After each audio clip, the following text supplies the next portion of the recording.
What's good, Commanders fans? Quick video here. Probably won't be able to go live tonight like I usually do for about 30 45 minutes. But I did want to discuss the cornerback room and the secondary rotation. And this may be like an obvious answer. And also talk about B-Rob a little bit, what he said on Twitter and kind of sounded off. And yesterday, I kind of wanted to react to my own video. I was, I was like saying, hey, Marshon, we need you out there. But take your time. We know how hamstrings can be. They're a very tricky injury, and it's not something you want to rush back from. So I want him to take his time. And honestly, I have a hunch. I don't know. I'm not in the building or anything like that. But I would be in the mindset of he's not going to play on Thursday. I don't think he's going to play on Thursday. It's a short week. He just got here. Looking at the video of him jogging and whatnot, he looks a little gimpy from what I saw. Like I said, I'm not a doctor. I'm not there, but we want him for the playoff run. Same thing with B-Rob, too.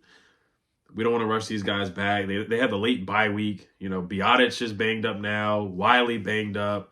Cornelius Lucas has been banged up. So we have a list, even the kicker, with the hip injury and the long snapper with an illness. So we're starting to rack up a little bit on the injury, not a little bit. We're starting to rack up on guys being injured, and Jaden's coming back from a rib injury as well. I know it was 2 weeks ago, but he's still coming back from it. So the point is that hey, I might have overreacted yesterday because watching Ben St. Juice just get cooked by Mike Williams on that last play was awful, man. And I forgot about the preseason where he got cooked by River Craft, basically on a similar play for a touchdown, and it was 3rd and 9, and Ben St. Juice is basically 10 yards back, and you still let Mike Williams run past you. And I've been pretty nice with Ben St. Juice because we know he's playing out of position or out of his grade, really, because he's more of a cornerback 2 playing the cornerback 1 role, which he should not be in, where I felt like the organization, the staff should have gotten a better corner in the offseason, but they signed Michael Davis. For whatever reason, they thought that was going to work. But, looking at the rotation, when Marshon comes back, I thought it was going to be Marshon, Ben St. Juice on the other side, and not Noah I, but Mikey in the middle in the slot. But honestly, it's looking like it's going to be Marshon on the outside, Noah I on the outside, and then Mikey goes back to the slot. So that's just what I'm thinking at this point is going to happen. Ben St. Juice, I mean, he's just struggled this year, man. He just can't turn his head around. He can't keep up with guys. Can't see the football. Just anything, you name it. And they're targeting him now. They really are. They go after all our corners anyway, but they clearly go after Ben St. Juice because they saw, it wasn't like they went after George. It's not like Russ threw it to George Pickens on that play. He threw it to Michael Williams because he probably knew the matchup. He was like, hey, we've seen this matchup on tape. This is the guy that we can get in the red zone. And he just threw that moon ball up there and probably knew that they could get Ben St. Juice, man. So it was just unfortunate seeing that again. Excuse me, for Ben St. Juice. He got one pass interference on Pat Freiermuth, which he gets every game. I thought it was a pass interference, but once again, I didn't think it was like a crazy, blatant type of pass interference, but it was. He did hold him. So, with this playoff stretch and this playoff run, I think he's going to get limited snaps, honestly. And, some people are saying it's to the point where they want to see Emmanuel Forbes out there. I don't know if it's that bad. I mean, you're going from kind of bad to bad out there, honestly. I mean, Emmanuel Forbes has better foot speed than Ben St. Juice, but he just doesn't have the physicality to keep up with guys. That's the thing where he just gets big boyed and bodied in the red zone like a guy, A.J. Brown, that we're going to see on Sunday. So we'll see if Emmanuel Forbes does get some time, but that's just my thoughts on the secondary, like the rotation or the looks that they're going to get. I feel like Ben St. Juice, his snaps are going to go way down, where when the trade happened, I thought, hey, it was going to be Ben and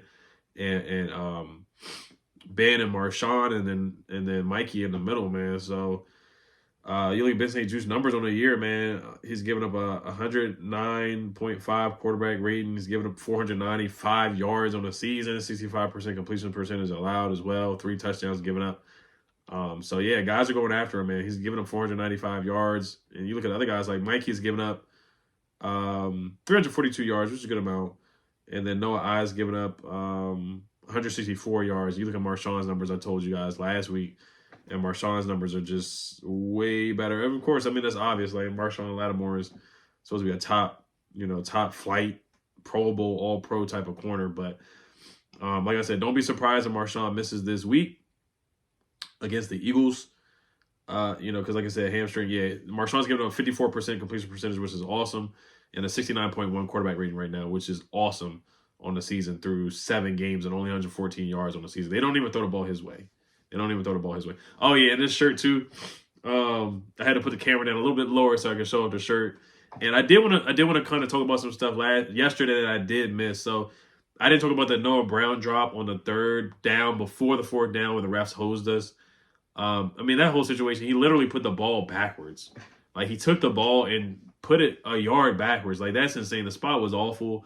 Dan Orlovsky has said it. Michael Jones, who's a beat reporter, said it. Like, many people have gone on social media and said it was a terrible spot. For him to take the football and literally put it backwards was such an awful spot. Whether it was a first down or not, for the ref to come over from the side, literally at 5 yards behind, and come up and take the ball and put it that far was just egregious and ridiculous. And I know Dan Quinn said they're going to talk to the NFL about that. It's not going to change anything, but it's good to have the conversation, and they need to change the rules. I don't know if they need to change it from a chain gang to put a chip in the football. I know they were doing that in the preseason where they were putting a computer chip, artificial intelligence or whatever, that's taking over the world right now. But that's something they have to consider there, because I feel like Zach got it. I thought he caught the ball over the line, like the picture I put up yesterday on my thumbnail. He had the ball over the line when he caught it. His momentum moved him forward. Then he moved backwards, and they tagged him. They touched him or tackled him. But I personally thought he got it. But I respect if they said no, but I just feel like the spot was just ridiculous. And then they called New York. Who knows what the conversations are in New York? I'm not gonna say it's rigged or anything like that, but you don't know what the refs are saying at that point. So, or the officials or the NFL people or whoever, you don't know what they're saying, and they may have intentions. That's all I'm saying. They may have intentions of the outcome of the game. That's all I'm gonna say. I don't say it's rigged, but it doesn't come down to that.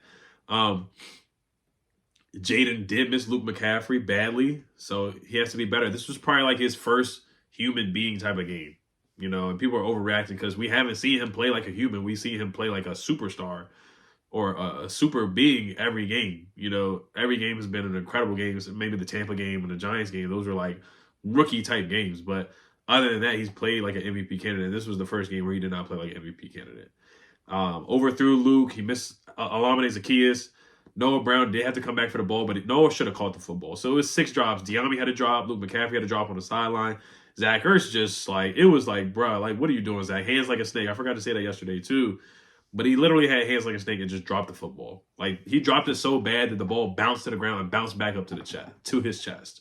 That's how bad of a drop that Zach Ertz had over the middle. Diami with the touchdown. Even though we got the touchdown, it's like, still, like, we got to be better, guys. We got to catch the darn football. Point blank period. They just have to be better. I think the Eagles are doing something. Somebody just tweeted out about the Eagles. But yeah, and then Brian Robinson, he voiced his opinion on Twitter about stuff. Because like I said with Marshon, about his injury, like I said, like, hey, what's up, man? What's going on? And other people saying the thing about B-Rob too. And I think B-Rob might have deleted that tweet actually. But yeah, basically he was just saying that I don't care about your parlay and all this other stuff. Let me actually bring it up.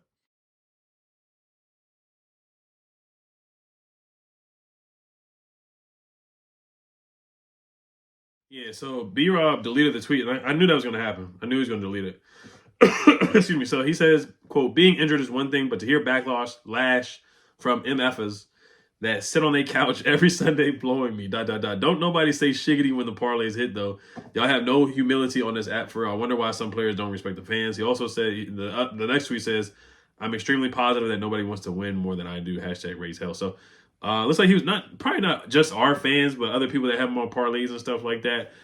B-Rob, I don't think he's going to play on Thursday night either. So he's voicing his frustration there, and I understand. I understand how players are. They get DMs about parlays. They get DMs about fantasy football and stuff like that, and they get added on Twitter and mentioned on Twitter and messaged and all that kinds of stuff. So I understand his frustration for sure. So definitely take his time.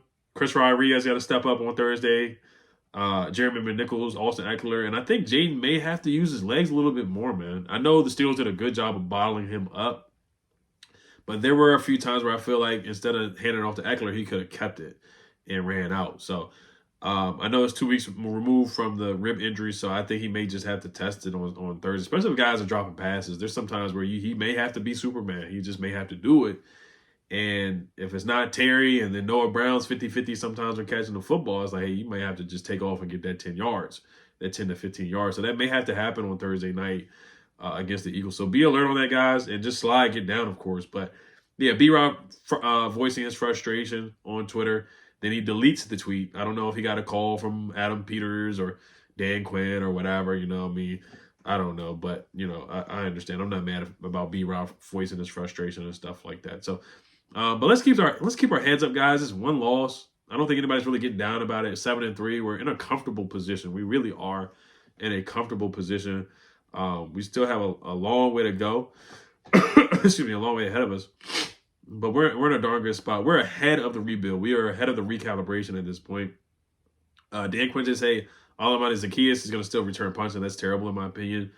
It should be either Eckler or maybe Mikey or maybe I don't want to put Terry back there, but if guys are not going to be able to fill the punt, then you may have to put your best hands catcher back there just to fill the punt. I'm not saying return it, but just do a Dax Milne and just catch it and just fill the punt as long as it's not muffed, because we can't fool around and have the Eagles get the ball on the 5-yard line because we muffed the punt. Then Saquon Barkley or Jalen Hurts running for a touchdown.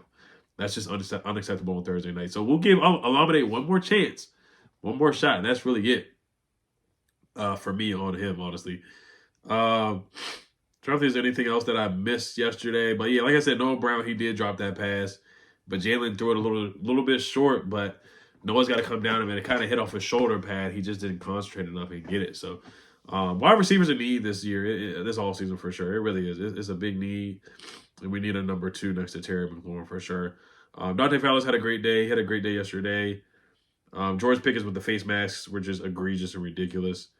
The fake punt drop, talked about that yesterday. We got lucky with that, but, you know, they shouldn't even tried a fake punt anyway. The De'Ami Brown trick play was ridiculous by Cliff. I did not like that call at all. That was bad. Excuse me. Anything else that stood out about the game? And Johnny Newton, man, yeah, you got to be better, man. You got to be better. Pick your head up. He was crying in the locker room, crying after the game, so I understand. I'm not blaming him for the loss, but I know Doc Walker said he should be doing burpees all day in practice. They're not going to do nothing like that. It's not the 1980s and 1990s. They're not going to do that to him. He's a rookie. You already see his crying and all that and stuff like that. You got to move on. It's a quick week. You don't want to beat up on your guys or on your guy. I just feel like, you know, mess with his mental, because you're going to need him, man. You're going to need him on Thursday night against Saquon and for the rest of the season, too, especially with John Allen being out.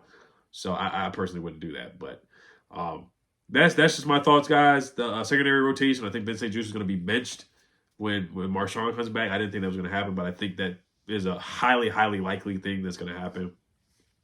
And then I wanted to talk about B-Rob on Twitter as well. But all right, you guys let me know what you guys think. As always, Hell to Commanders. Peace.